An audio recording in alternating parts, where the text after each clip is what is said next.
दिलीप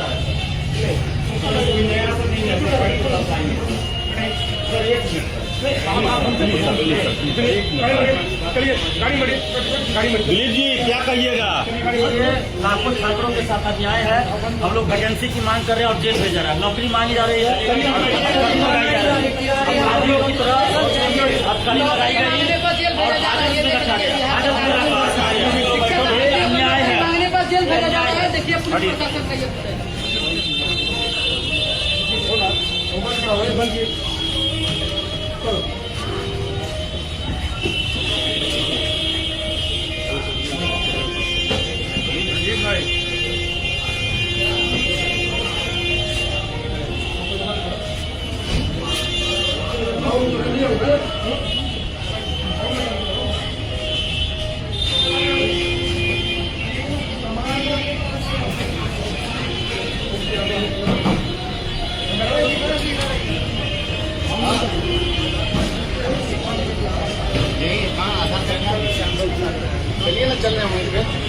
ये लाखों अभ्यर्थियों के साथ अन्याय है।